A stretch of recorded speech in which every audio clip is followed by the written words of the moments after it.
School of Public Affairs is enormously pleased to convene this discussion. We're a regular site, for those of you who know us and those of you who don't, for policy discussions in New York, and there is no issue that is more important, that sustains us and confronts us every day more than access to higher education, and everything that goes with that, the educational opportunity and excellence that precedes that chance, and the career opportunities and the investment back into society that follows.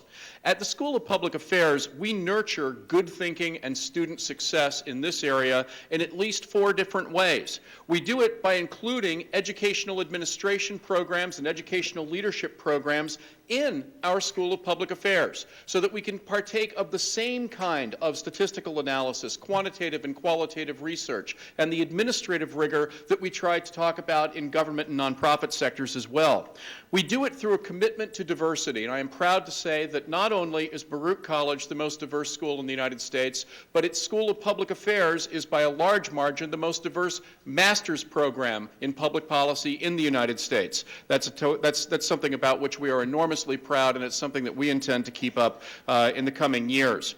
We include in our definition, number 3, we include in our definition of opportunity the access to first professional degrees. And we believe very strongly that it becomes more and more important in many professions to have an MPA, which is what we deliver, or an MBA, what our sister program in the Zicklin School of Business delivers, and that actually becomes the ticket, the measure of success in many ways for many kinds of professional activity. And finally, number 4, we know that if people are going to engage in lifelong learning, that they need a number of ways to engage with the university. So we've worked with community partners at the United Way of New York City, at the Leadership Academy for the City of New York, at New Visions for Public Schools, with the Health and Hospitals Corporation, and a host of other organizations, the Mexican Consulate as well, and I'm pleased to see some people from the Mexican Consulate program here today, to foster other means of trying to engage the kinds of intellection that we provide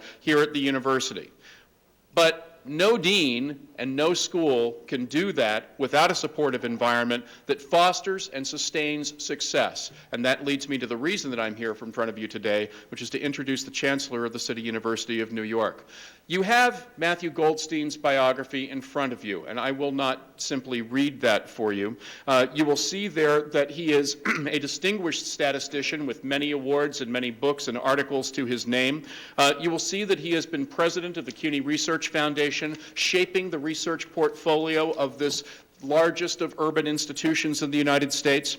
You will see that he was president of Baruch College in the early to mid-90s before leaving us briefly for the private sector.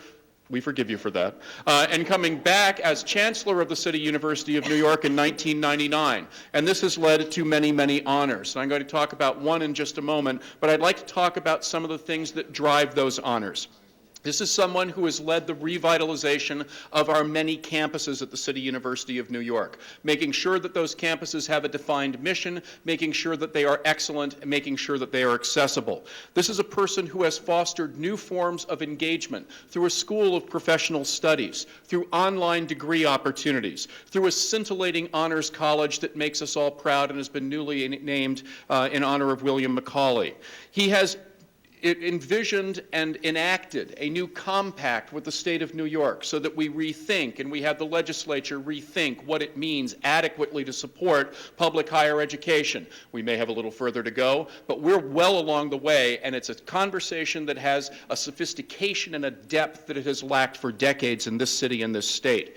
He has, as part of that compact, also been attracting private philanthropy into higher education, something that may be more common in other regions of the country, and those of you who are thinking about this from the perspective of California or Michigan or somewhere in the southeastern U.S. might say, well, of course. But that hasn't been a presumption necessarily in the Northeast and hasn't been a presumption in New York, and he has begun to make it precisely the presumption that it needs to be if we're all to feed our success and our students.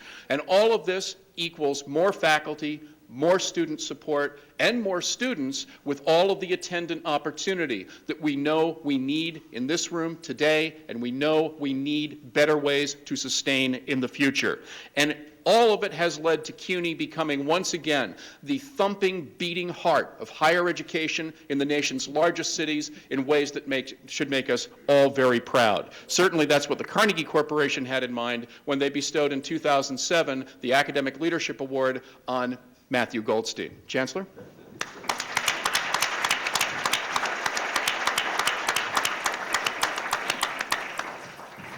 Doesn't David Bertzel have a great voice?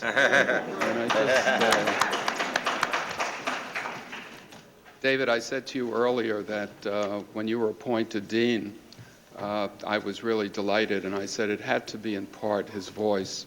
Really, it's something that we all can learn, and it's wonderful for me to be back at Baruch, and especially at an event sponsored by the School of Public Affairs. I see Fred Lane back there just about biting into a huge sandwich, and I remember Professor Lane and I having a very spirited discussion in the very early 90s about the need to establish a School of Public Affairs. And I must tell all of you, I could not be more delighted, David, with the efforts that you have undertaken with the faculty and the students of really bringing this institution up to the level where it is.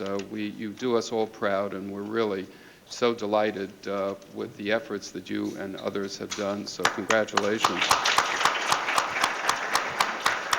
It's always a joy to be with President Kathleen Waldron, who I think is doing a great job here at Baruch College. It's wonderful to see my friend Senator Liz Kruger, who really sets the tone for great public service in the state of New York, and the wonderful work that you do. Thank you for being here. I'm sorry Katie Haycock has left. I'm sure that she gave a very spirited and informed discussion. She really defines the field better than anybody I know. And to be with my friend Freeman Abrowski, who I will speak about in just a few minutes, is always uplifting for me. So Freeman, thank you for agreeing to talk with us. Susan Strum, we look forward to your work, and certainly Sonia, the very good work that you've done in putting this together.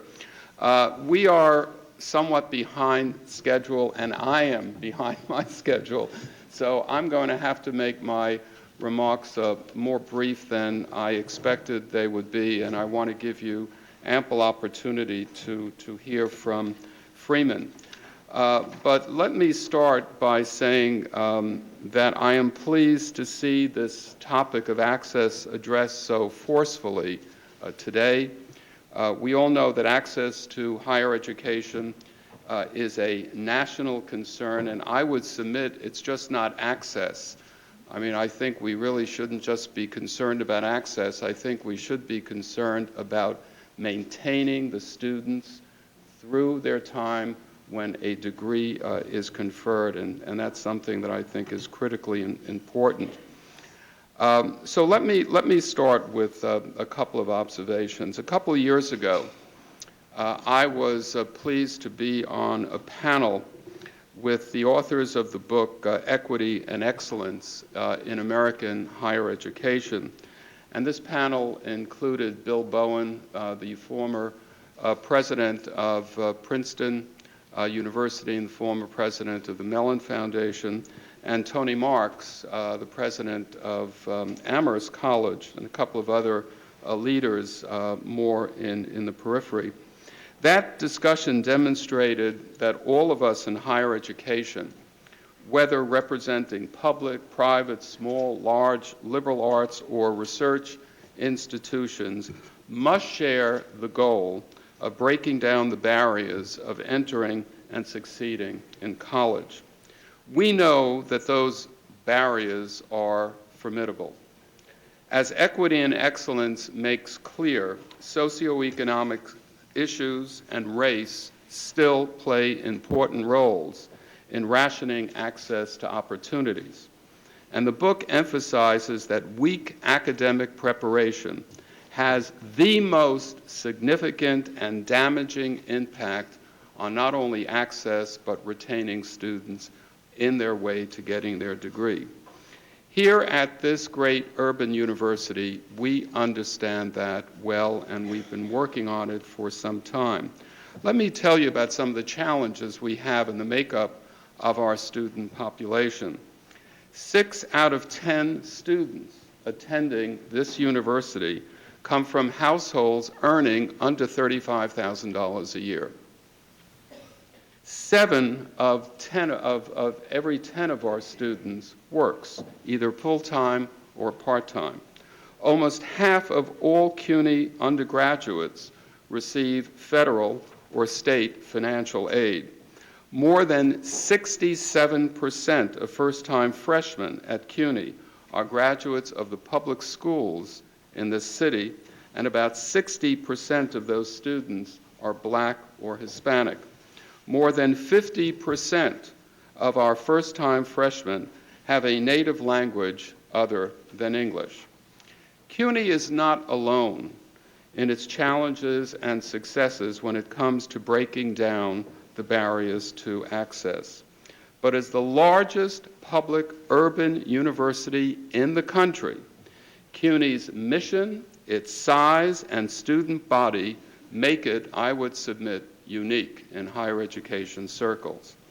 I'd like to suggest 3 broad areas we have focused on at this university to improve college preparedness. First, raising academic standards. Second, creating extensive college preparatory programs. And lastly, improving teacher education.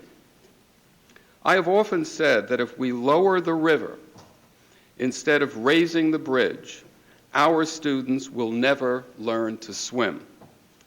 As President Habrowski's experiences at UMBC demonstrates as well, disadvantaged students are not helped if our expectations of them are just too low. Since 1999, this university has implemented measures to strengthen standards at this university. Today, we are seeing the results of that movement, which continues today. Enrollment has increased by 19% since 1999, and today we have the highest enrollment in this university since 1975. Some predicted at that time that CUNY would lose up to half of its minority enrollment because of its change in admission standards. In fact, the enrollment of Black and Hispanic students in undergraduate programs at CUNY's 11 senior colleges increased from slightly over 57,000 in 1999 to well over 63,000 in 2006. Enrollment of Black and Hispanic freshmen has grown by more than 15% and 47% respectively since 1999. 6-year baccalaureate graduation rates have jumped over 10 percentage points in just the last 5 years alone, and the 6-year graduation rates for minority students have increased measurably year in and year out since 2001. I believe that students want to be challenged. They want to know that the degree they earned represents a high level of proficiency and is deeply valued in the marketplace. With the appropriate support, they can earn that valued degree. Of course, we know that within the overall statistics, there are many stories to be told. And let me mention just one. For years at this university, we have been troubled by the disproportionately low numbers of young Black men in higher education throughout the United States. This is, of course, a national concern and one we ignore at our peril.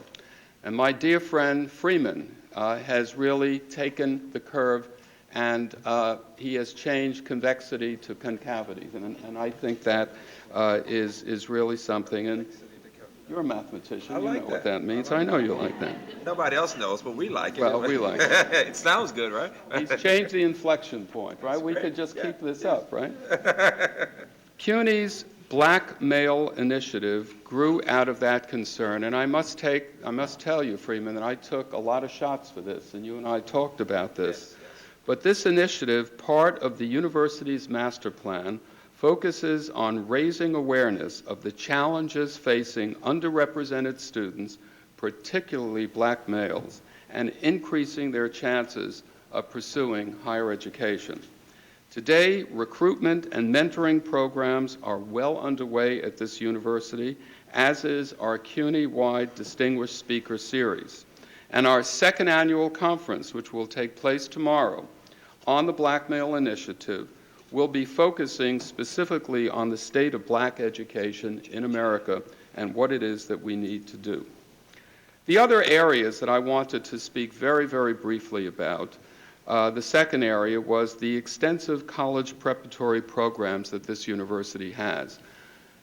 CUNY is a leader in higher education in bringing together the relationships between university life and the public schools. Our College Now program has 30,000 students that are now in the public schools in almost 300 of the New York City public high schools in New York City today. The point of this program is to introduce students at a young enough age, and we go down to the 9th grade, to introduce them to what the culture of higher education is, very different from what it is in primary and in secondary school, provide the necessary interventions so that the students, when they arrive at CUNY, have increased likelihood of succeeding, and give those students who are much more advanced in their academic profile the opportunity to leapfrog some of the early preparatory courses. Since in the fall of 2006, 30% of the New York City public high school graduates who entered CUNY had a College Now experience. And many of the College Now students enter CUNY senior colleges, which have more stringent admission standards, and are doing far better given the opportunity to take a College Now experience than if they didn't have before. If there is one message that I would give about access and preparation, is that universities in the United States have to break the boundaries that separate them from the public schools. We have to start paying more attention at a young enough age, because if we don't, we are going to lose a generation of students, and we really have to do it. And I must say, if there is one particular set of programs that we have, I am deeply proud of this College Now. 30,000 students from 9th grade to 11th grade are studying on CUNY campuses today. With 15 CUNY-affiliated high schools, which we run, an early college secondary school initiative to create 10 early college secondary schools throughout the city, and a summer intensive English language program in which English language learners can study at CUNY, at a CUNY college for 6 weeks in the summer before entering high school. Those programs are having a profound effect. All of these programs have taught us that the journey from high school to college is a perilous one. We have learned several lessons simply by asking the question, what do students need that they now do not have? For one thing, we have learned that programs have to be situated in the broader context of college preparation. Students also need high-quality college advisement. This is also where CUNY's extension outreach efforts are so critical. For example, the CUNY Express office in Washington Heights offers opportunities for students that don't have a university in that region to get information and ideas to advance their particular goals. We also know that experience-based activities are as important as courses. Being on actual campuses, working in labs, and visiting research centers makes a significant difference in students' ability to learn. And the last area is about teacher education. When this administration started in 1999, the pass rate on the various examinations for certification for teachers in New York State was hovering about 60%, an appalling number. I'm proud to stand in front of you today and say that number today is about 97%. Now, you would say the jig is up, all right? You've solved the problem. I don't think we've solved the problem at all. I think we really have to rethink how we prepare teachers for a very different world than the teachers were prepared 30, 40, and 50 years ago. And this university is also taking that issue on very, very strenuously. And I'm not going to go, and nor do I have the time, to go into all of the areas, but I think I would hope that today you are looking at ways of reimagining how you would train teachers to work, especially in urban areas where the social complexities are somewhat formidable, daunting, and highly challenging. So I'm delighted to be part of this today. I'm anxious to hear Freeman speak, and I applaud all of you for taking time out of what I'm sure are very busy schedules that you all have to talk about something that is really so critically important. So now let me move to the main event. I was really just the warm-up, the appetizer for you, Freeman. So let me introduce President Freeman Hrabowski.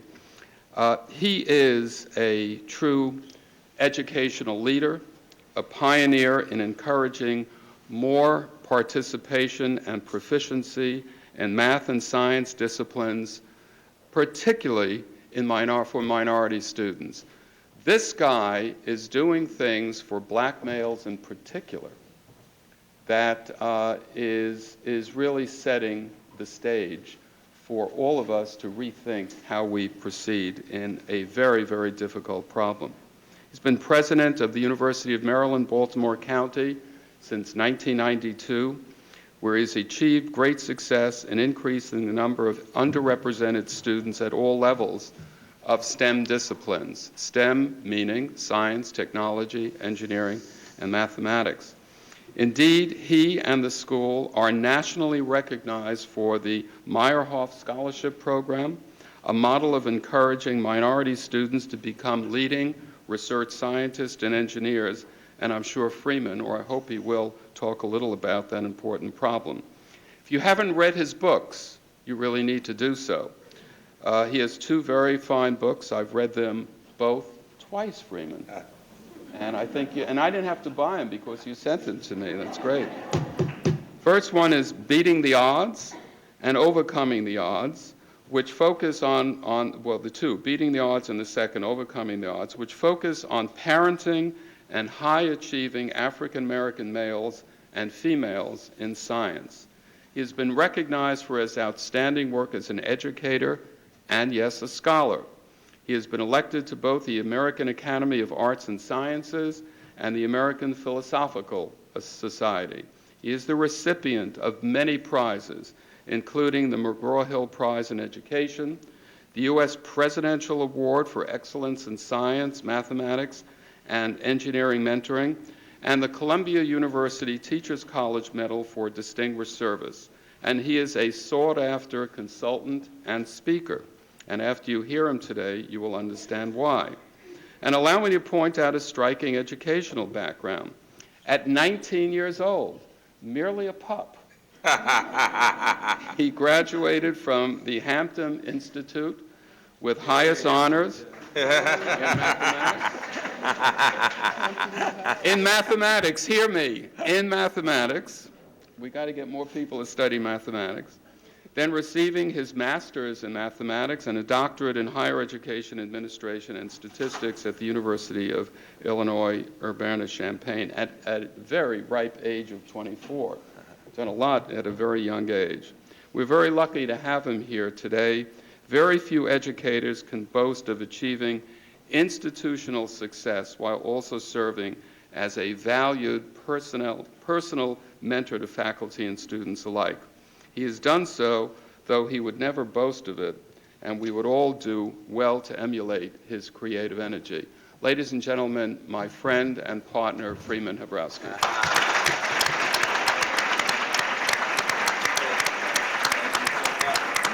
Great.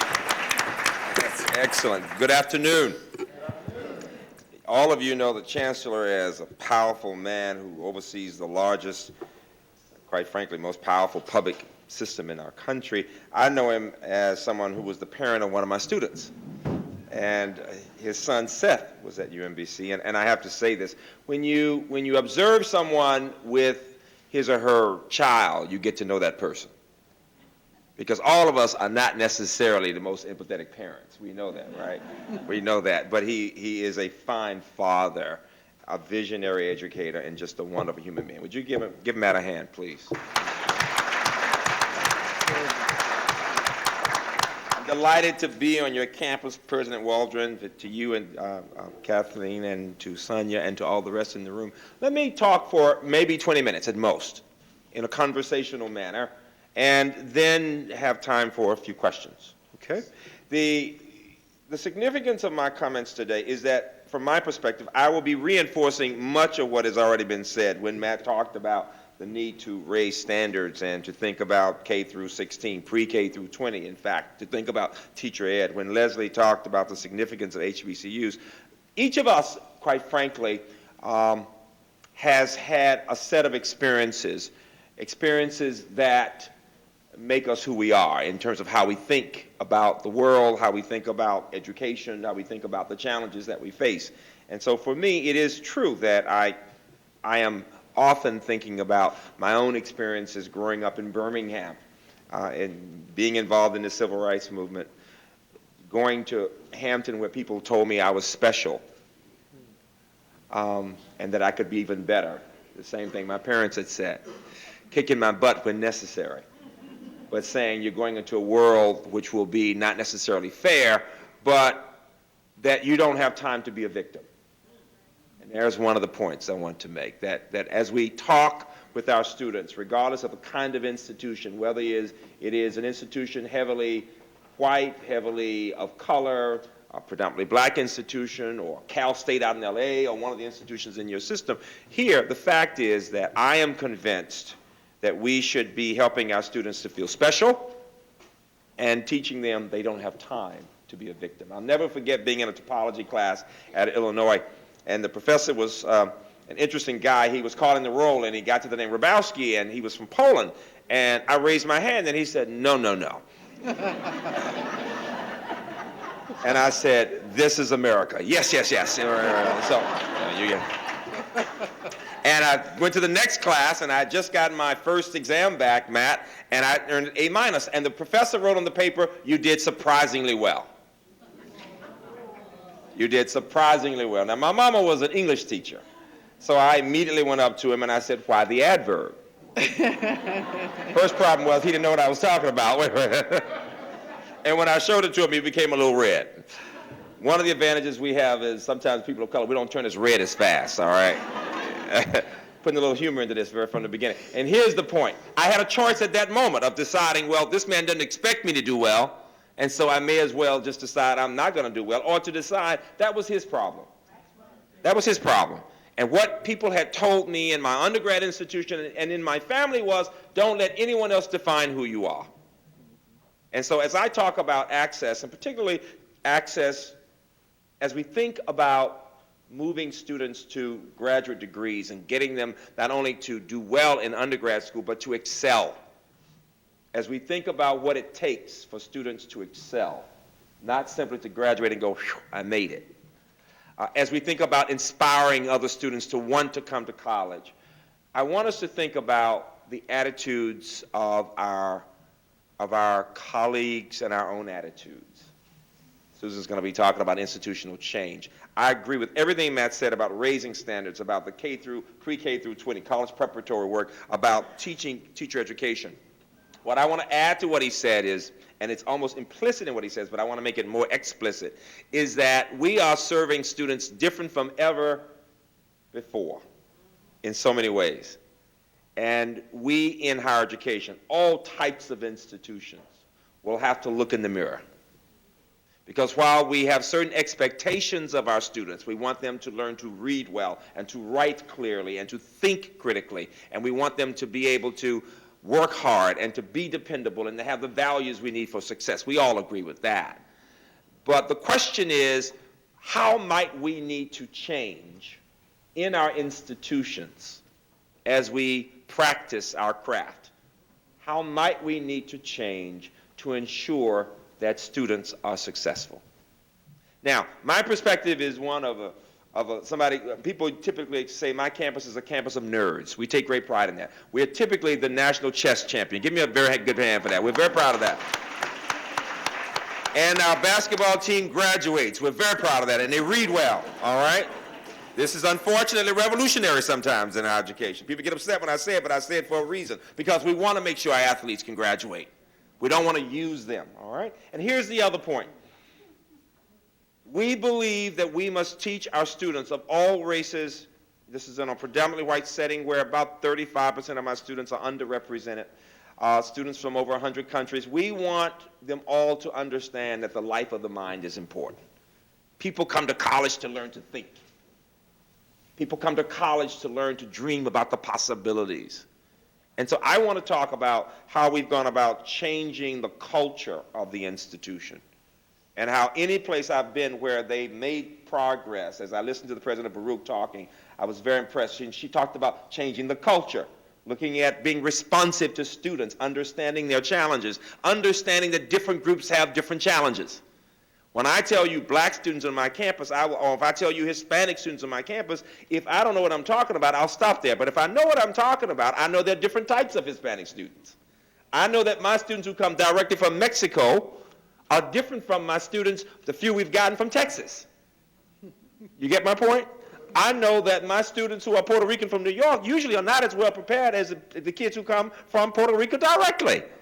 They're more middle class, so there are differences is all I'm saying. I'm not bad or good, but differences. I know that if my black students have parents from Nigeria, they may have grown up outside of Washington, but you know what they've done? They've gone back to Nigeria for boarding school. They come back to America because they consider first the boarding school experience in high school as being culturally and academically superior, even to Montgomery County schools, which are the richest schools in our state. And they come back and they're very proper, they're very focused, and unlike their cousins who are going, "What's up, Doc?" You know, they're going, "How you doing, sir?"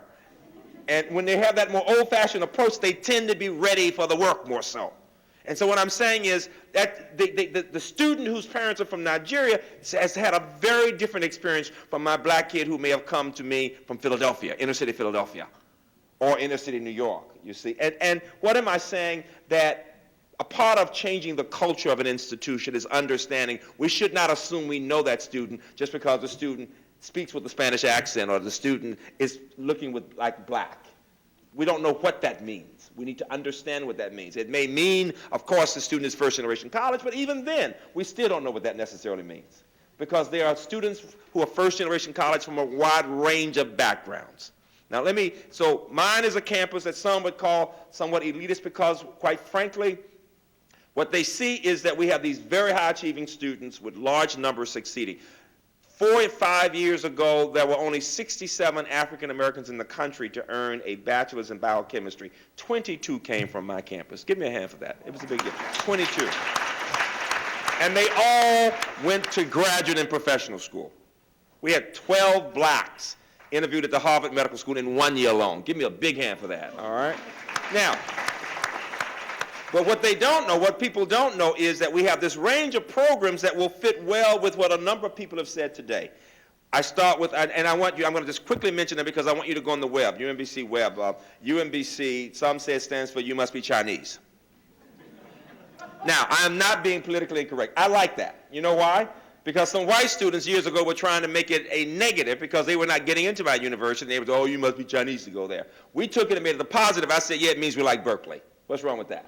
All right? And so we are very diverse. But look on the web, and you'll see there this set of programs, starting with our Shriver Center and the Choice Program. We supervise, and Matt knows this, about 700 African American and Latino boys between the ages of 8 and 15, 24 hours a day, 7 days a week, and we've been doing it 19 years. 19 years.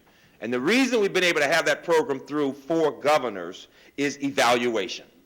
A part of looking at changing the climate, and I think Leslie said this, is accountability and evaluation. If you want people to believe in what you're doing, if you want it, Madam Senator appreciates this, if you want it to go beyond one elected official or another, you've got to be able to show the documentation, the data analysis that the program works. What is our goal? To keep these boys, these are first-time offenders. Our goal is to keep these children alive, to help them make it in their homes, to help their parents. You can't assume you know the parents because the kid is poor. In the better situation, the mother's working at night. But what little boy is okay by himself without supervision? Any of our children need supervision. In the worst of the 2 situations, the mother's on drugs. Drug rehab, getting them boy to the grandmother, somebody else. But the point is, we've been able to show that we keep them alive, that we keep them in school, that we keep them out of trouble, and that we help them to finish high school, and we try to work on some kind of post-secondary experience. Do they come to my campus? As a rule, not. No, they still don't have background strong enough to come to me. That's a fact. But we can help them. They don't have to come to my campus to be successful. There are many places they can go, particularly and institutions that can give them support as they continue to work on building their skills. Because at the heart of any of the programs I talk about, I'm going to talk about reading and math and thinking skills and attitudes. If you give me a child with the right attitude, I can get a lot done. I don't care what the race, I don't care what the background. And when we talk about working with families, again, I was talking with Madam President, with Kathleen Waldron about this. I mean, those families who said, tell me what to do, and I'll do it, are in much better shape than families who are not necessarily ready for that advice. Okay? Now, so we go from the choice program to looking at our program for elementary, middle, and high school math and science. We've got millions and millions of dollars from the National Science Foundation working in the most challenging schools in our region, focusing on teacher preparation, on working with the teachers who are already there, on after-school and summer programs and weekend programs for the children, and most important, on strengthening the teaching learning process. And I refer you to the NSF website, or you go to my UMBC website. We've got a link there now, just came out in the past 2 weeks, and an interview between me and all of my first-year teachers of all races in math and science working in the most difficult schools in my region. And these are all teachers in a program that takes bachelor's degrees, Matt, who are science and engineering majors, brings them back into education, get a master's in education. Teaches them how to teach while they take the experiences they've had in math and science. The significance is that we ask the hard question. Let me give you just one hard question. What is a new teacher supposed to do when she goes into a classroom, gets into difficulty with a ninth grader, and that ninth grader calls her a bitch? Now that's as real as it gets. It's offensive, and I say it on purpose, because that's what a new teacher has to deal with. Now, our teacher ed programs in this country are based on what I call the Leave It to Beaver model. If you're old enough to remember Leave It to Beaver, you know, the mama stays home and bakes cookies. The dad gets home, Beaver got into a little trouble. They discuss it at dinner. They all go to bed, and they're all happy. And mom and dad are sleeping in the same bed. That's Leave It to Beaver, all right? Big time Leave It to Beaver. First of all, 60% of my students come from families where the parents are divorced. Just start there. Forget income level. Children in general are in much more difficult, wide-ranging situations. We have not learned how to take, as a rule, we're just beginning to think about how do you prepare a teacher to not become burned out after the first year.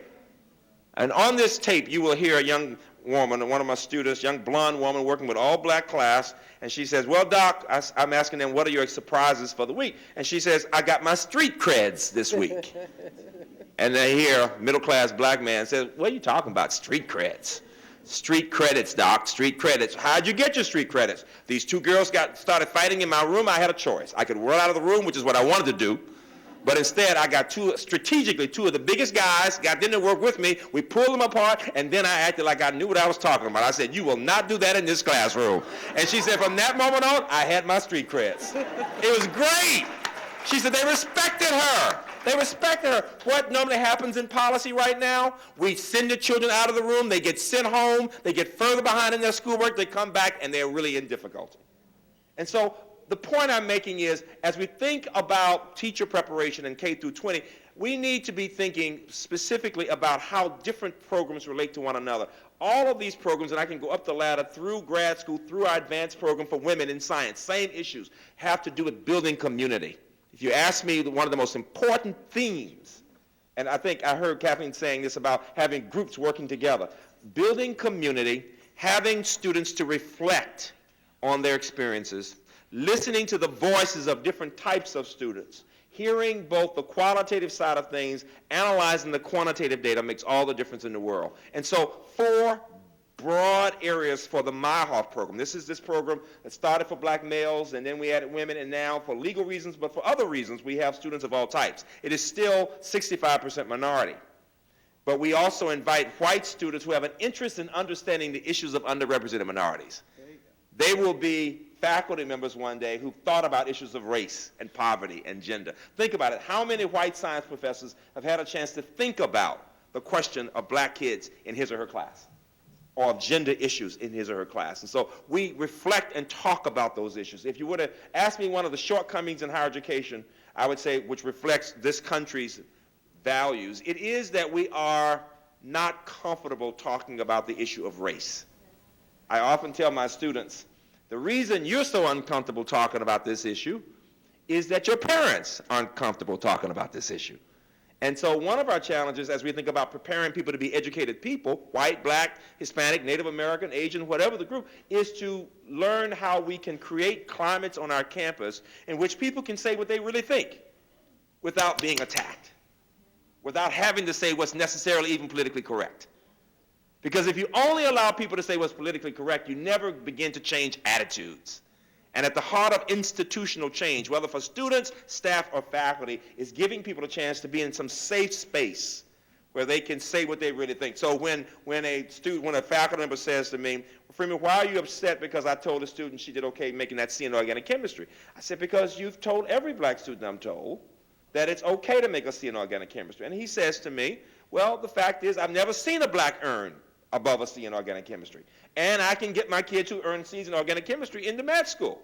Now that was his experience. I needed to hear that experience, understand that experience, get people to stop attacking him for telling or saying what he thought was the case. Because for him, that was the case. But the key is this, he had never seen anybody earn above a C. In fact, before our Meyerhoff program, we had never had a black, other than one from another country. Make the distinction now. If they're from Senegal and they got that wonderful French education, they're fine. If they're from Barbados, they are high tea and they are well educated. You get my point? You know, but if they're from D.C. or New York and been here, They have not had that strong background. That's the issue. The academic background. It's not that they don't have the ability. They just have not in public education had the same kind of rigorous background as some of the white counterparts. And so here's my point. We had never had an African American earn an A in any upper level science course in the history of the university up until 1989. We started this program in 89. Now, people didn't want me to say that because blacks said you're putting us down, whites said you're embarrassing us. So people were very angry when I began to say, we've never had a black earn an A in any upper level science course, including genetics. Ooh. People were not happy with me, black or white. There I was in the middle. I just said, call me the color of gray, I guess. You know, I'm just telling it as I see it. And why did I do it? Because you can't solve a problem if you don't identify the problem. That's the way. You've got to identify the problem. Whatever the achievement gap or whatever, you've got to put it out there. And then you've got to work to solve it. You've got to work on issues. And what we had to do was to deal with what would people say are the reasons? Well, students would say, well, the teachers are racist. What did the faculty say? Students, they said they're not well prepared and they don't study hard enough. So everybody was pointing fingers like this. And this is the part of institutional change. How do we get people to stop pointing fingers and look at the truth of the matter, which is that we needed to work on students' academic backgrounds, that students who were, when we did the focus groups, which I recommend as a major way of understanding what's happening on the campus, doing different focus groups where people say what they really think, faculty, staff, and students. What we found was that black students studied less than white, generally broad, not talking about those from other countries. Black students studied less than white students who studied less than Asian students. Hispanic students were somewhere between the blacks and the whites. Now that was the reality of it. And we all know that, but we never talk about it because it's embarrassing. So what we worked to do was to talk about it, not because it had to be that way, but because we knew it could be changed if we could just discuss it. So what is my message today? That there were 4 broad areas that we made changes in. Looking at the academic and social integration of students. What does that mean? And we can talk about that. Looking at the knowledge and skills students needed in order to succeed, with an emphasis on helping them to succeed in science and engineering. This is where we have the greatest problem. Only 2% of the PhDs in this country go to blacks, and only about 2% to Hispanics. Major challenge that we face, and we know very small numbers to Indians. And what is the point I'm making here? That the academic and social integration issues, the knowledge and skill issues, the level of support and motivation, and finally the monitoring and advising and mentoring part. We have a new study coming out right now on our PhD work in terms of African Americans and minority students at our graduate programs based on the strength of our undergrad programs. And the title of this piece, published by the Center Council for Graduate Schools, coming out soon, will be University as Mentor. I like that. University as Mentor. You see, to produce researchers, you have to have researchers involved in the education.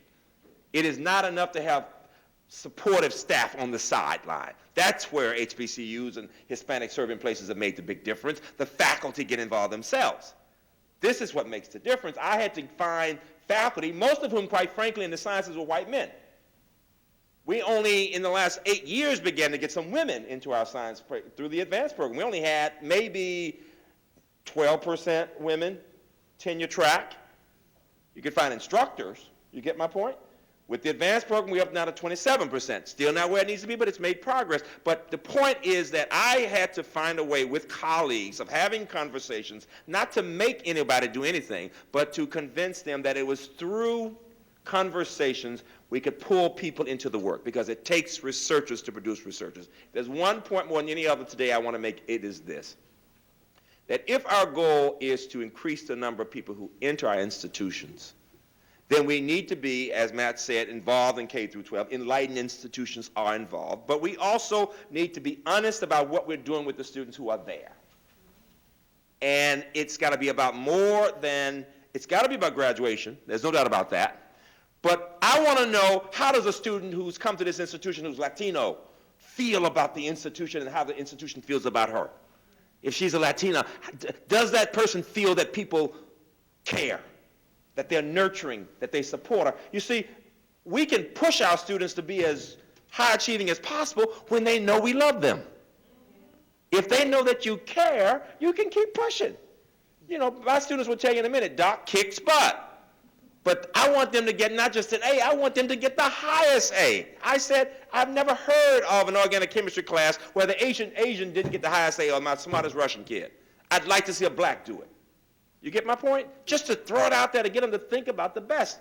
I will close by saying this. I want to read from Einstein. There's a new book out, a great book on Isaacson's Einstein.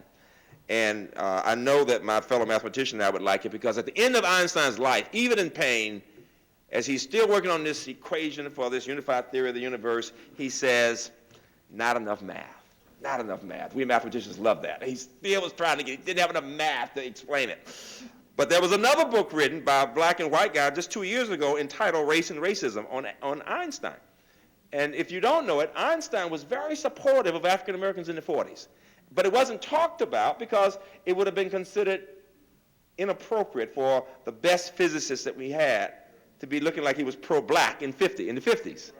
So he wrote this article entitled The Negro Question, and he did this, Leslie, I want you to know this, he wouldn't go and speak at commencements usually, but he went and spoke at Lincoln University in the 40s to make a statement. And he wrote this article called The Negro Question. And this is what he said, and I think it's so significant as we think about changing the culture. He said, a large part of our attitude toward things is conditioned by opinions and emotions which we unconsciously absorb as children from our environment.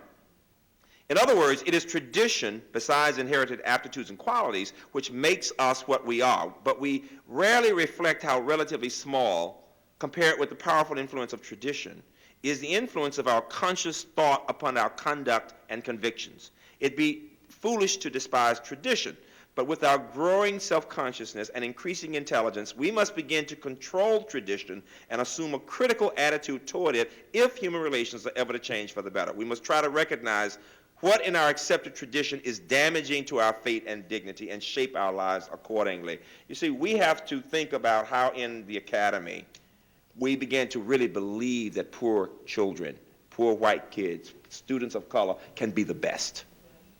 You see, and if you've not seen them doing it yet, you're not necessarily convinced it can happen. And there is the challenge we face. How do we work to help more and more to do well enough that people can see it and believe it? When students don't do well on my campus of any race, and black students, somebody's going to call somebody and say, something's wrong here. We are not happy. I'll never forget when the first student earned that first A in genetics. It took 2 years for it to happen. And all these little cocky boys from a science and tech school in Prince George's County named Roosevelt High School. They just knew they had the first A. You know, the boys are always more cocky. So I said, I'm going to call the names of the ones who got an A in genetics. And I had the grades there, and everybody's sitting around eating pizza. And all of a sudden, and 3 or 4 guys, I looked at them, they were ready to get up to take their, just ready. And I said, in fact, there was only one. And her name is Takesha from the east of a little country town, Snow Hill, Maryland. And I said, stand up, Takesha. And she stood up, and all of a sudden she started crying, and all of a sudden one person got up, another person got up. Before you knew it, the room was filled with this applause from all these big guys and these young women, and they were all looking at her and they were saying, I want to be like her. And I thought to myself, think about it. Everybody in the room wanting to be like this young woman because she got an A in genetics. I said, it doesn't get in. I mean, it was goosebumps all over the place. It was the most thrilling moment of my life as God is my. I just looking at these people because they were saying 2 things. I want to be like her, and number 2, I can do this. I can do this. Now we have 40, 50 blacks a year earning an A in genetics. Thank you all very much.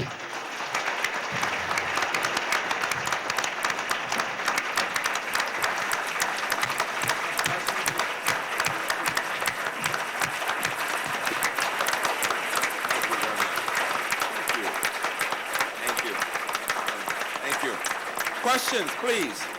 Please, questions. And I'll make a provocative statement, and I think the chancellor would agree with me, and I know Kathleen will too, Waldron will too. To make change on a campus, the people who have power have to be involved. And that means a combination of presidents, provosts, and deans. But it also, and this is really important, it means the faculty. Because a president can't make anything happen on a campus. If you think otherwise, you are foolish. When I work with new college presidents, you can set a tone, you can create the climate, right? But people are always saying, okay, Freeman, I know it means they're going to have a committee, and a year later I'm still waiting for something to happen, right? It's only institutional change occurs when people begin to have the conversations, keep an open mind, and begin to look at the possibilities for changes. That's what we need. And so with all of you in the room, my challenge is to help you to think about how do you get some of the faculty. And this is, in most institutions, the most powerful people still are often white males, especially in STEM fields. And all I'm saying is, imagine this. I was at a meeting the other day, and they said, well, you can't have success if you don't have a person of color on the faculty. I said, well, we now have one, but at the time that we had 22 of the 67, it was the white guys who made the difference. We want to bring people of color to the faculty. Of course we do. But I don't want anybody thinking it can't be done with the people you have there right now. You get my point? That anybody can make a difference if they care. That's what I want people to think of. It's very important to think about both, regardless of race or gender. Now, questions, please, from anybody. Please, challenge me. I got it in the back. Yes. Hi, good afternoon. I have a question. I'm a newly hired admission counselor here at CUNY. I work at the CUNY office, recruiting for all the colleges. Yes. And my concern is going into a school that may be underserved or may have some students who are just unmotivated, and I'm curious to know what's an effective way to get students who are not even thinking about going to college Yes. after they graduate, how to motivate them, what can I do or say in my position? Yes. Or just as a human being to Yes. get these students thinking that the possibility and potential is there to achieve? Yeah, I think several things. I think that I talk about your work with early college here. It's been written about several places, and I've used it in my work in saying that, CUNY is to be commended for, first of all, having more and more high school students involved in getting to a college campus, seeing the environment, taking a class. Even, I know you do some things involving placement exams, giving them a chance to see if they're ready yet, because I think that if high school students can see that that they have some strengthening of skills to do before they can go into regular courses, it gets them thinking about that much earlier. So all of that's important. The most effective approach I have seen, other than getting people to a campus and seeing it, has been using people who look like the high school students. All of mine, this is what I mean by the interdependence of all the programs we have. My Mile House scholars and other scholars, black and white, are working with elementary, middle, and high school kids all the time. And I mean, my basketball players, my lacrosse players, all of them are out there in the schools, and we bring children for them to see. A child is going to be much more, a 13-year-old young girl is going to be much more impressed by a 17-year-old young woman in college now than she will by you, even though you're very young. She's going to be by somebody closer to her age who is there in college right now, because you're somebody who's already made it. But if she sees somebody, especially from her environment, and if they can talk for 20 minutes, you'd be surprised. It says, I can do this too. So I think we should be using, you know what we do with our money? With our scholarship money, we tie service to it. But we don't say a requirement, we say it's an honor. It's an honor to serve. And this is what I mean by institutional change. I didn't want it being something where somebody went to do something because they could check off the credits. You get what I'm saying? I wanted them to see it as an honor to work with a high school child and to get her to see the possibility of college and to think about a reading course or a math course. And we need to use college students that way much more, just as we like using college students with high school kids and some of those high school kids with the middle and elementary school kids. Sure. And if you see those boys, when those boys first come to my campus, let me tell you this. When we started this program in '89, my colleagues said, you're going to bring those criminals to this campus? Now, we're out. We're not in the inner city. You need to know that. We're out. And let me be honest with you. We're out by the airport. My campus was placed out there, quite frankly, and it's very true, so that it wouldn't become too black. That was the idea back in the 60s. This is just true. It's in a lovely pastoral setting, 500 acres. We have a lot of grass, all right? And why am I telling you that? Because people are comfortable. We have to work to get people to go into the city all the time. This is just true. People who get into the suburbs get real uncomfortable with the city. Now, kids come from New York and they go, we're out in the country now. They come in from the city. They say, well, where's the action? So it has its pros and its cons, right? But here's the point. I had colleagues who said, you're going to bring those criminals to this? I said, they're children. They're between 8 and 15. They're children. Now, when they first came on campus, whenever they first come, they're like little men. They're so hard. Hey. You could pay $1 million and not see a smile. Hey, and they meet the president, they're going, oh, well, you're right. And they don't even want to believe I'm the president. And then they say, that's Dr. You're right, Rabowski. Yeah, right. So I'll give them my card that has Rabowski, and they, yeah, right, that's you. They can't pronounce it. That's you, huh? That ain't you. Then I get out my driver's license and my card and put them together, and then they're going, wow. They still don't smile at me. They go, hey. But after the first month or two of attention and caring, the university is mentoring. You see that same child, and he's going, hey, Doc, or he's holding somebody's hand. Now, for that elementary kid, that middle school kid, just to be around that college student, big deal, big deal. They want to come to college just because they want to be around the cool guys. Cool young women. We have a Center for Women in Information Technology focused on increasing the number of women, including women of color, who go into engineering and IT. And we start with middle school girls. And these are called CWIT scholars, CWIT. And we have these Computer Mania Day where we'll bring as many as 800 middle school girls, making sure at least 25-30% are of color and not Asian, in addition to the Asian students. They are the overrepresented, wonderful group as a rule. But black and Latino girls particularly. And what is interesting about it is that when they see young women working in engineering labs, you can see their eyes just beginning to open up to the possibilities, that they don't have to go to beauty school, that there are other things they can do besides be cosmetology. You get my point? So seeing people, a long answer, but that's the idea. As you see, we could continue with this for the rest of the afternoon, but I had the advantage of talking to his staff, and I know he can't stay all afternoon. So we're going to close down this part of the luncheon so that I may release our chancellor, who has to leave now. And I thank you so much for coming out today and spending time with us on this very important issue. Thank you. Thank you.